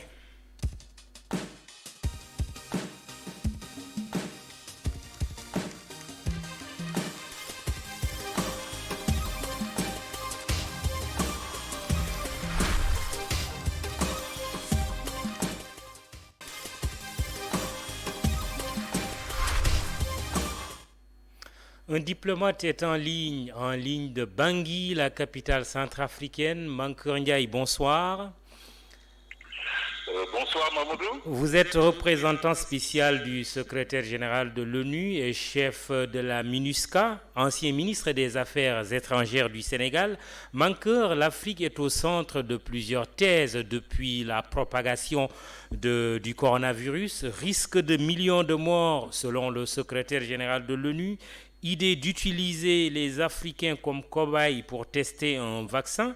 Notre diplomatique plutôt française prédisant une faillite de certains États du continent et l'intérêt pour la France de s'appuyer sur d'autres relais politiques et de la société civile. Quelle est votre lecture de la crise sanitaire actuelle et quelles perspectives entrevoyez-vous, Mankeur Ndiaye?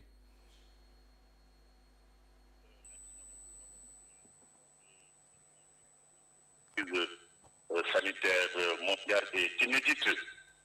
Aujourd'hui, le virus est en train d'exposer nos lacunes, des lacunes de la communauté internationale dans son entièreté. Il faut le reconnaître.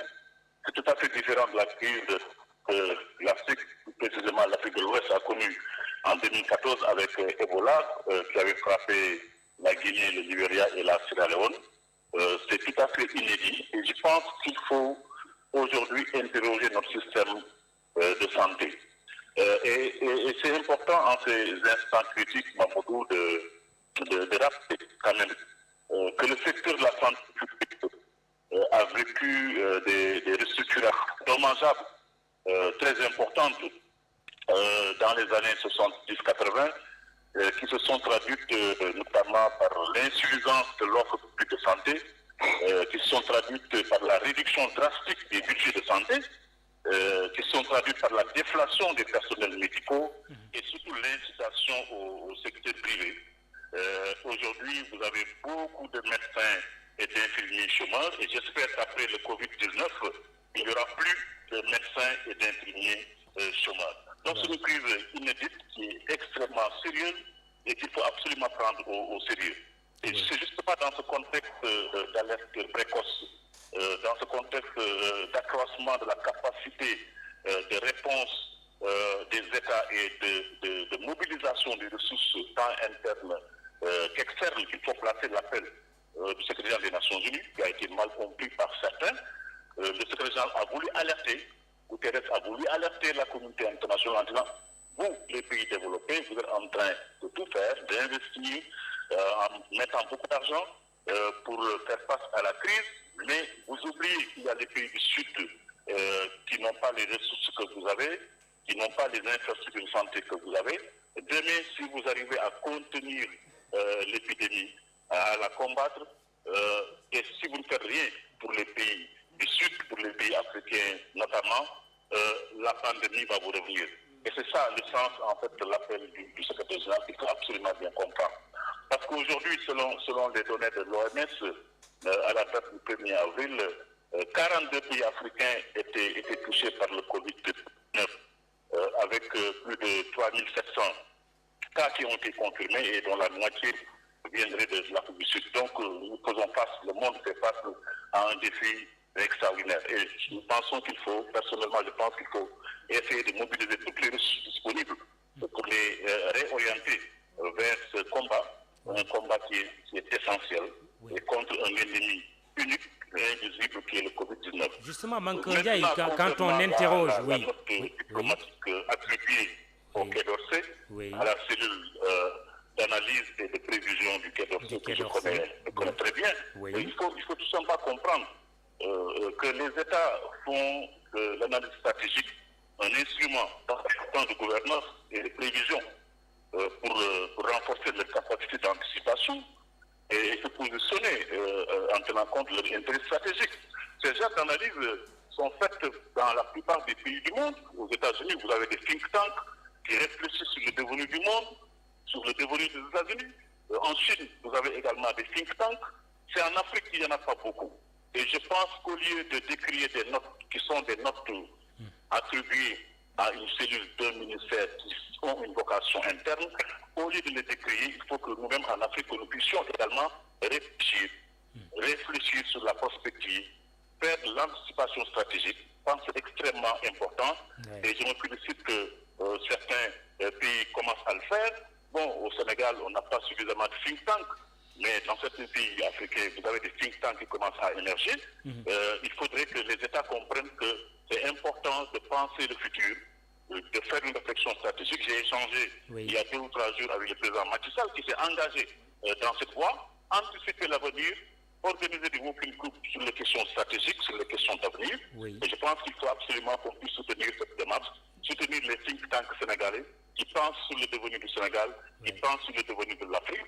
Il y en a eu, je pense, à l'ancien des Affaires étrangères, Cheikh Gadio, qui n'a pas été bien soutenu.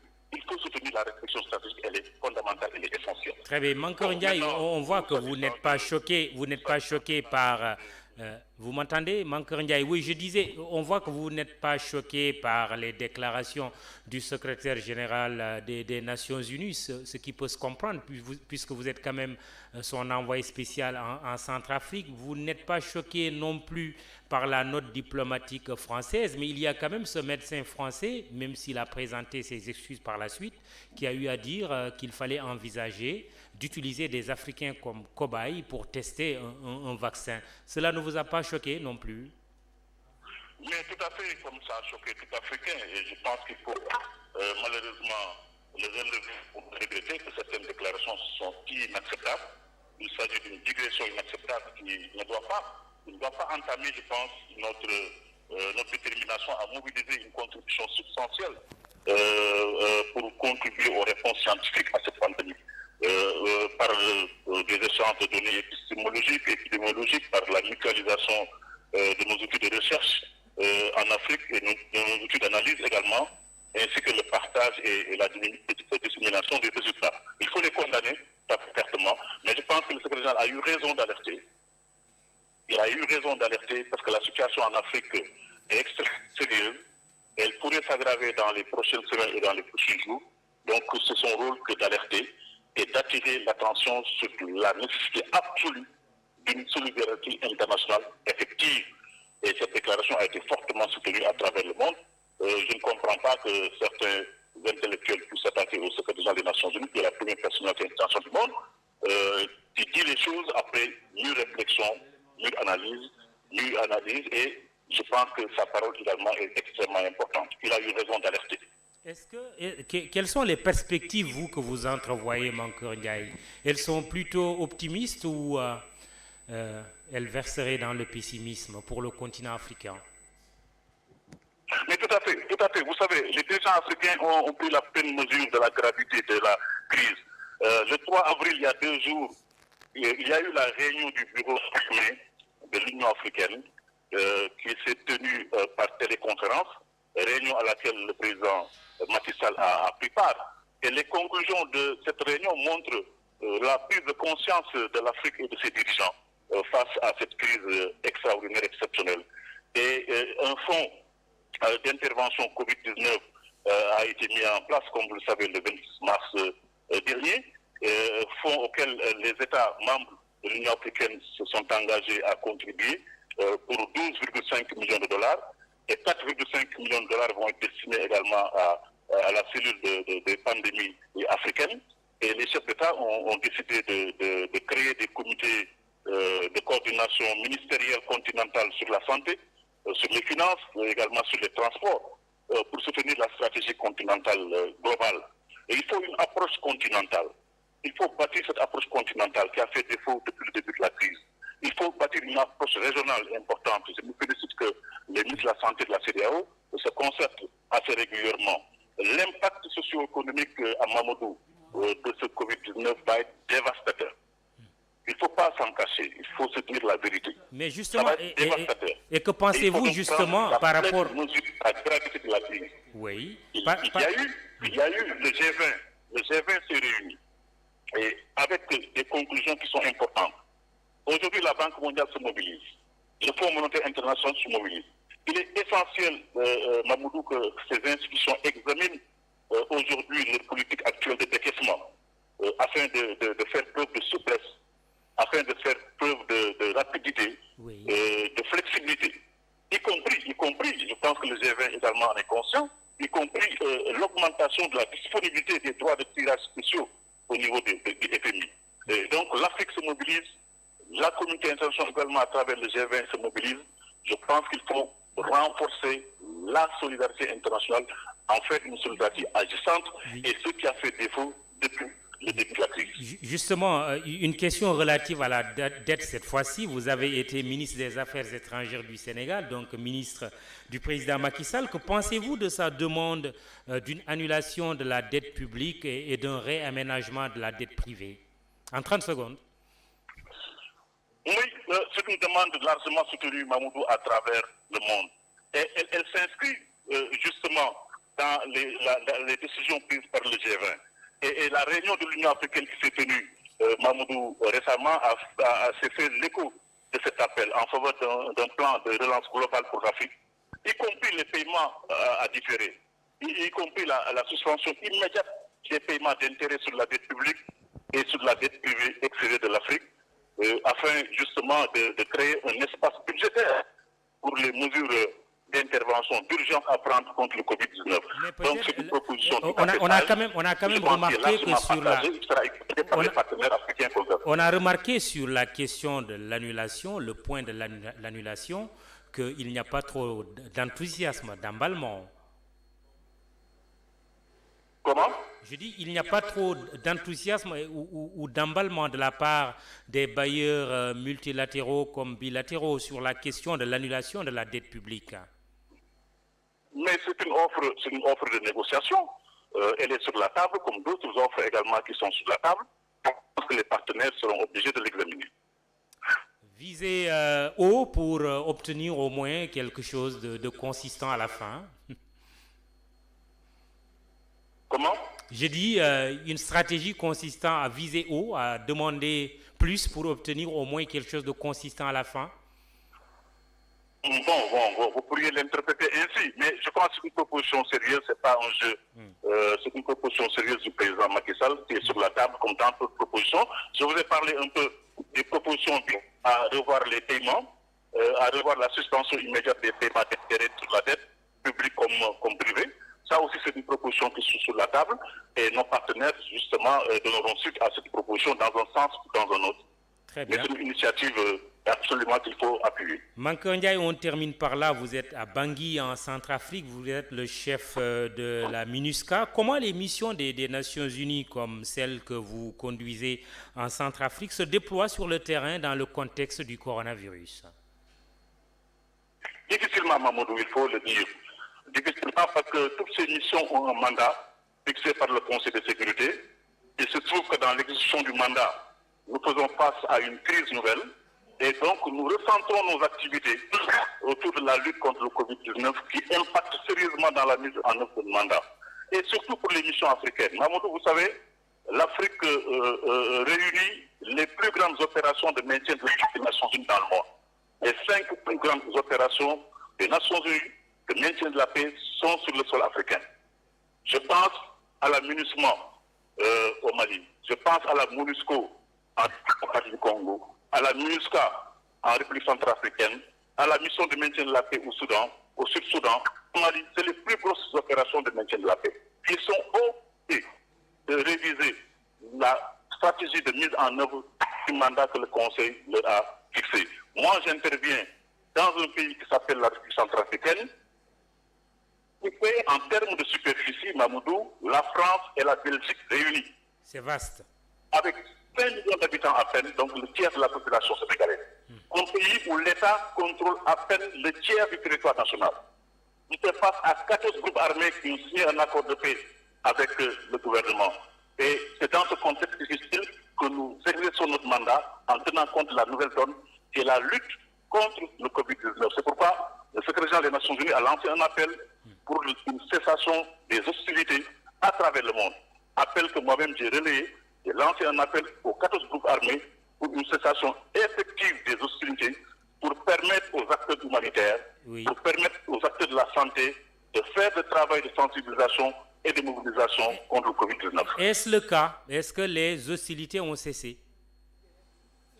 Mais tout à fait, il y a certains groupes armés qui ont répondu à mon appel en sortant des déclarations pour dire qu'ils soutenaient mon appel et celui du secrétaire général.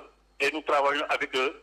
Et jusque-là, il n'y a pas d'hostilité depuis que le Covid-19 s'est déclenché. En Centrafrique, nous en sommes aujourd'hui, Mamoudou, à 9 cas. À 9 cas, dont quelques cas de contamination locale. Et donc, il y a des risques que les choses grimpe dans les prochains jours, dans les prochaines semaines. Nous faisons également des estimations, mais nous utilisons nos ressources également pour appuyer le gouvernement. Nous travaillons au quotidien avec le gouvernement et avec l'OMS pour faire face. Merci Mankeur Ndiaye qui réagissait comme diplomate du jour depuis Bangui, la capitale centrafricaine. Je rappelle qu'il est le représentant spécial du secrétaire général de l'ONU et chef de la MINUSCA. Merci Excellence Mankeur Ndiaye.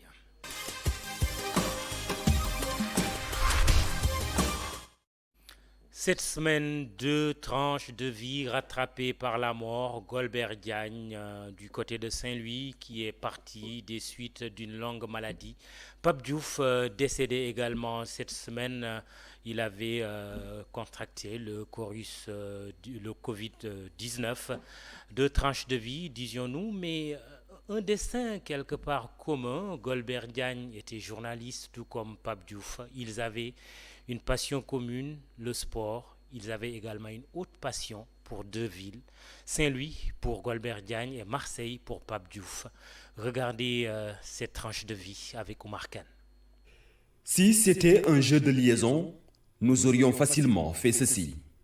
Autant l'amour entre Pape Diouf et la ville et l'équipe de Marseille est connu de tous, autant l'image de Alioune Badara Diagne, dit Golbert, est indéfectiblement liée à la ville de Saint-Louis. Tous les deux ont débuté leur carrière en tant que journalistes, l'un comme journaliste sportif au journal La Marseillaise de la même ville, l'autre comme journaliste culturel à Radio Sénégal. Pape Diouf se révélera au grand public en 2005 quand il devient président du club phocéen. En effet, bluffé par ses qualités de businessman à qui tout réussit, les dirigeants de Marseille lui confient les rênes de l'OM. Pape Diouf devient alors le seul président noir d'un club européen. Sur le terrain, il s'impose très vite comme un homme fort du football français. Ses coups de gueule sont encore frais dans les mémoires, comme sa décision en 2006 de ne pas envoyer l'équipe première affronter le Paris Saint-Germain pour protester les conditions d'accueil de ses supporters. Le genre de coup médiatique qui le rend encore plus populaire auprès des amoureux de l'OM, ce qui explique que son nom soit encore régulièrement scandé dans les travées du Vélodrome. Pour Alioune Badara Diagne dit Golbert, c'est le téléfilm Barayego de la troupe éponyme qui va le propulser au devant de la scène, une série qui va montrer toutes les facettes de ce comédien hors pair.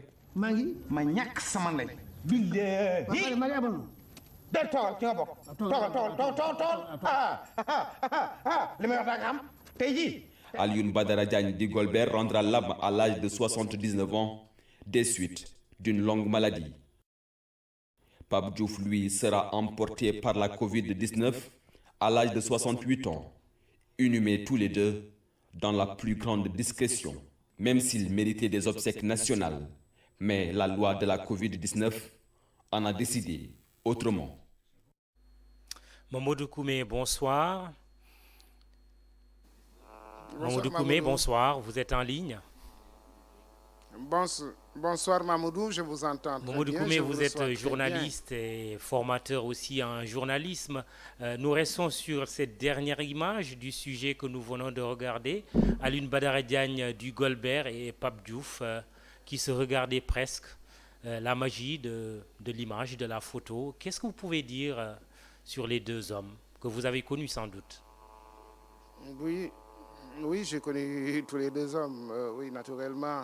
Parce qu'étant dans ce métier, Pape Diouf, qui est parti un peu avant Golbert, c'est 2 êtres admirables, 2 personnes d'une extrême courtoisie. Je connais mieux Pape Diouf que notre aîné Golbert Diagne, mais j'ai eu l'occasion de le fréquenter. Il est d'une extrême courtoisie, Golbert. Et je pense que Golbert fait partie de ces pionniers qui ont installé la presse sportive, qui ont installé le journalisme sportif, reporter radio sportif.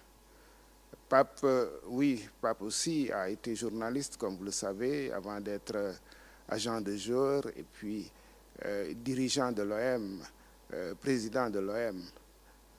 voilà, Oui, la douleur Pape est Diouf, vive. que vous avez connu au journal Le Sportif. Pouvez-vous nous parler de ces années passées avec lui dans le journalisme? Oui, Pape Diouf, je l'ai rencontré, j'ai eu à le dire ces jours-ci, en 1987. Nous avons fait un voyage, c'est ce voyage qui a fondé nos relations. Nous avons fait un voyage au Cameroun en 1987. Il s'agissait de répondre à une invitation faite par un ancien footballeur professionnel disparu aujourd'hui, du nom de Eugène Dioléa, qui voulait lancer le professionnalisme en Afrique, mais a commencé par son pays. Et nous avions été invités, Pape et moi, faisions partie des journalistes invités. Il y avait d'autres personnalités qui étaient invitées. Donc c'est cette rencontre qui a fondé nos relations, 1987 jusqu'à ce funeste 31 mars 2020. Nos relations ont été constantes, empreintes de vérité, de courtoisie, parce que Pape c'était un homme courtois, c'était un homme de vérité. C'est un homme qui mettait en avant l'éthique. C'est vraiment ce que je garde de cette relation. Oui. Mamadou Koumé, le journal sportif, je le disais tout à l'heure, vous avez animé avec Pape Diouf le journal sportif. Est-ce qu'on peut dire que cette édition-là, on peut la considérer comme le père du journalisme sportif en Afrique, où il y a eu plutôt des expériences qui l'ont précédé? Alors, je pense qu'il y a eu beaucoup d'autres expériences qui l'ont précédé. 1991, je pense qu'avant 1991, il y a eu beaucoup d'expériences au Sénégal, notamment en zone 2, avec le regretté Serigne Ali Cissé. Il y avait d'autres journaux, Omnisport, qui avait été fait aussi par un groupe de journalistes, parmi lesquels notre regretté aîné Tony Stéphane. Donc il y avait beaucoup de journaux avant. Nous avons lancé le journal en 1991. C'était à la veille de la CAN 1992 qui s'est tenue au Sénégal. Alors, en lançant ce journal qui avait été, je le rappelle, presque entièrement financé par Pape Diouf, qui était déjà agent de joueur. Pape visait deux objectifs. Il disait, mais il faut offrir un cadre d'expression aux sportifs sénégalais, à tous les sportifs, que ce soit les dirigeants et les joueurs.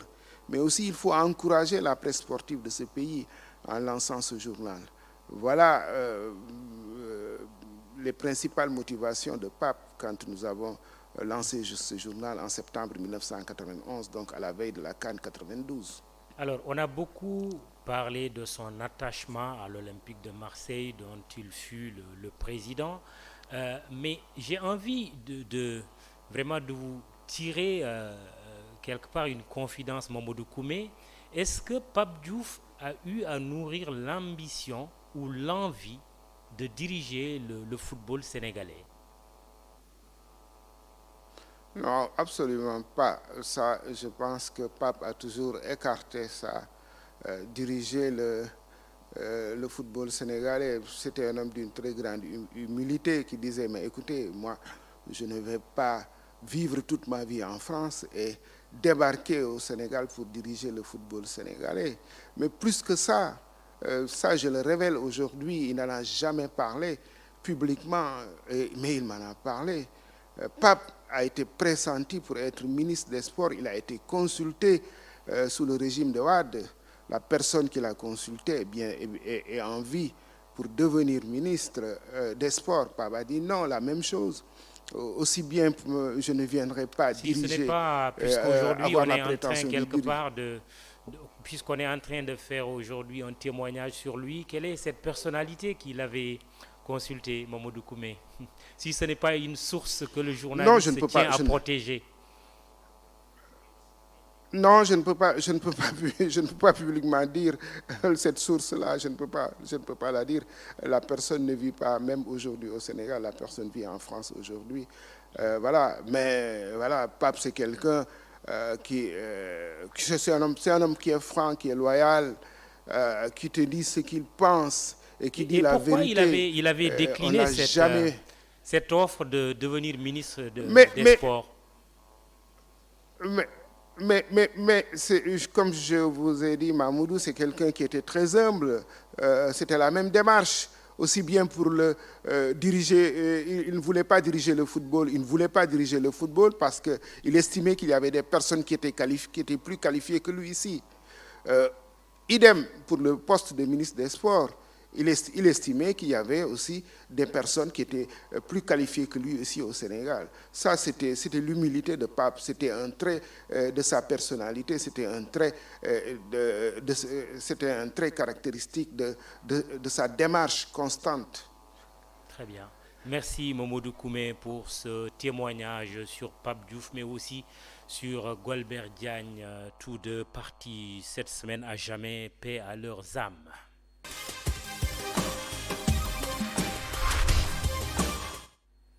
Portrait d'un animal, le dromadaire. En prononçant son nom, on imagine déjà les sables, les dunes, les déserts, le thé et les 1001 nuits. Ensuite, on essaie généralement de se souvenir s'il s'agit de celui qui a une ou deux bosses. Le reportage que vous allez voir, celui de Kessendour, va répondre à cette question, mais aussi à toutes celles que vous ne vous êtes sûrement jamais posées sur le dromadaire. Nos reporters sont allés donc chez un éleveur pour en apprendre davantage.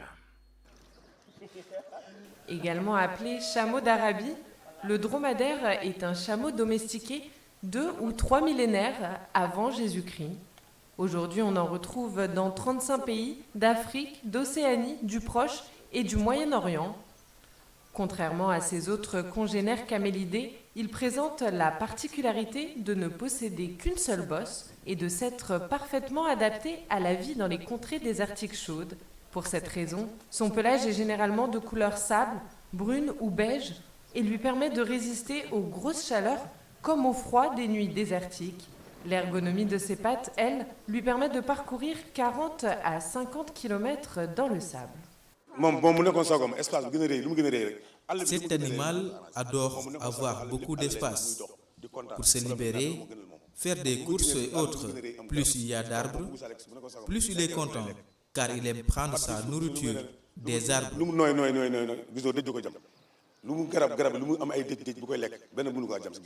Tu vois, le dessous des pattes est très souple, ce qui lui permet de ne pas s'enfoncer et en plus, elles sont très résistantes. Aucune épine ne peut rentrer.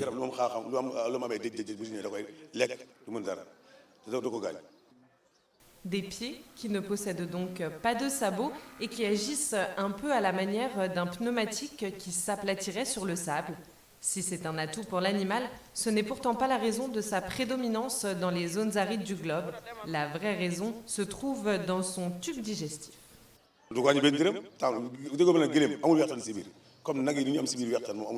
Le dromadaire peut rester 30 jours sans boire une seule goutte d'eau et ça n'a aucun effet sur lui. Cet animal a le même régime alimentaire que les vaches.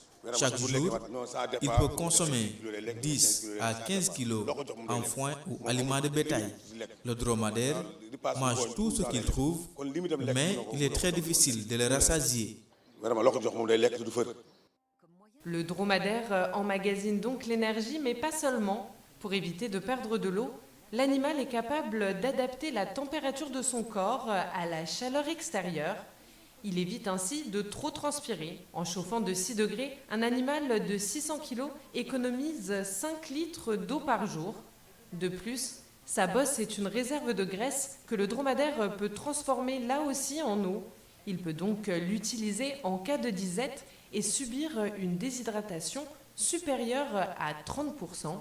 Un mammifère très résistant, mais aussi très docile.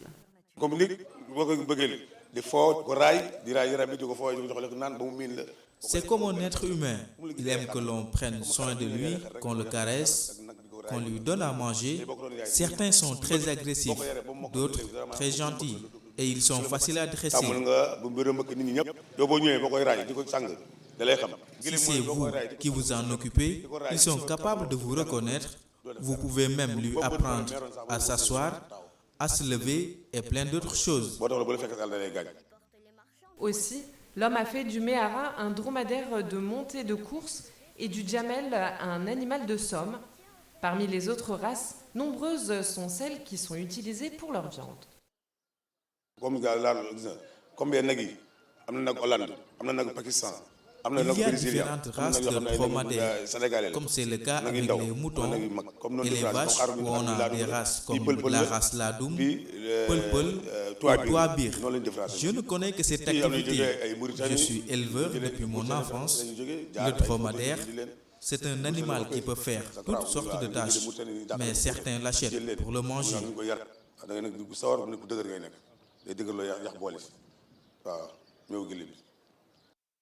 La viande, mais aussi, depuis plus récemment, le lait. Depuis quelques années, sa cote monte en flèche. 10 fois plus concentré en fer que le lait de vache, il est riche en vitamines et en minéraux. Des propriétés qui laissent à penser que le lait de chameau a un bel avenir devant lui. Bonsoir madame, l'amie des animaux. Bonsoir Mamadou. Kessène, alors j'ai posé une question au tout début, la différence entre le dromadaire et le chameau. Le dromadaire est donc un chameau? Oui, en fait c'est tout à fait ça. Et ça va faire plaisir à tous ceux qui avaient tendance à se tromper entre les deux. Exactement, parce Oui. qu'en fait ils ne se trompent pas vraiment, il manque juste un tout petit peu de précision. Le dromadaire est une sorte de chameau, ce qu'on appelle généralement chameau à 2 bosses, mais le dromadaire est donc lui un peu particulier, il n'en a qu'une seule. En revanche, la raison pour laquelle on peut dire que c'est bel et bien un chameau, c'est qu'à l'état de fœtus, dans le ventre de sa mère, il a bel et bien 2 bosses qui fusionnent au cours de la gestation pour naître avec finalement une seule bosse. Et c'est ça qui fait que c'est qu'on l'appelle dromadaire, mais qu'en réalité, ce n'est qu'une sorte de chameau. Rien que pour ça, ça en valait la peine d'y faire un tour. Le Effectivement, dromadaire. personne ne se trompe. Ouais, ben voilà, le dromadaire peut passer des jours sans manger ni boire. C'est assez hors du commun. Vous nous dites que c'est grâce à sa bosse, mais est-ce qu'on sait exactement comment c'est possible? Oui, parce qu'en fait, sa bosse est entièrement composée de graisse et ça lui sert de réserve à la fois en énergie, mais aussi en eau. En brûlant ces réserves de graisse, en les métabolisant, donc l'animal produit de l'énergie et donc des calories, mais il synthétise également lors de la même réaction, il produit énormément d'eau qu'il va utiliser, ces litres-là vont être utilisés par le corps de l'animal, ce qui fait qu'un animal bien entretenu, un dromadaire un peu grassouillet qui aurait 2 bosses bien pleines, en fait, peut venir puiser son énergie et ses besoins en eau directement dans cette bosse. Et il faut savoir également qu'il fait des réserves parce que lorsqu'il boit, en 10 minutes, le dromadaire peut ingurgiter jusqu'à 100 litres d'eau. C'est juste qu'après, il l'utilise de manière un petit peu particulière. Il a la capacité de pouvoir la stocker pendant plusieurs semaines. Donc, du coup, effectivement, il peut résister sans être à proximité ni d'un point d'eau, ni d'herbe quelconque dont il pourrait se nourrir pendant plusieurs jours, voire plusieurs semaines. Et dans certaines cultures, le chameau et le dromadaire sont considérés comme une forme de richesse. Effectivement, en fait, c'est un animal très précieux, à la fois dans les groupes sédentaires comme dans les groupes nomades, déjà parce qu'on mange sa viande, on l'a vu dans le reportage. C'est une chair particulièrement appréciée et extrêmement riche en nutriments, en calories, en calcium, en toutes sortes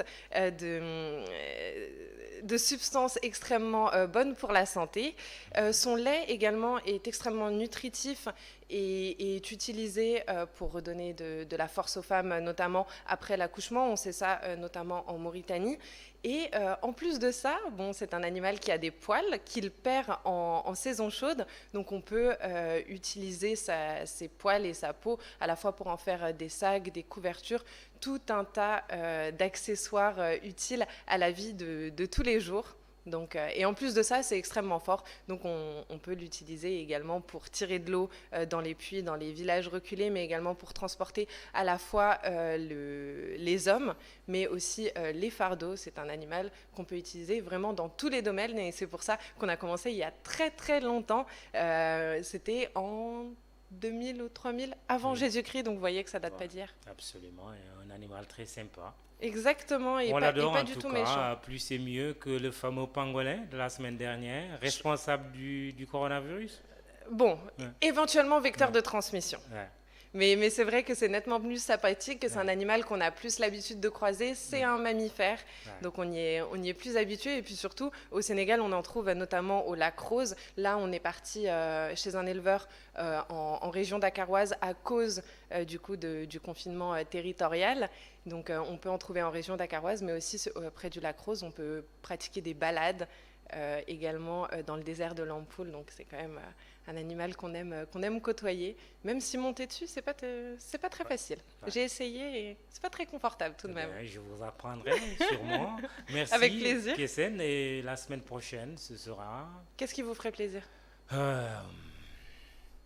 On va y réfléchir peut-être pour quelques jours. Vous me dites ça dans la semaine et, oui, et on ira à la rencontre de l'animal qui vous plaît. On trouvera forcément un animal pas méchant, très gentil. Et puis si les téléspectateurs ont des envies aussi, rien ne les empêche de nous en faire part sur les réseaux sociaux.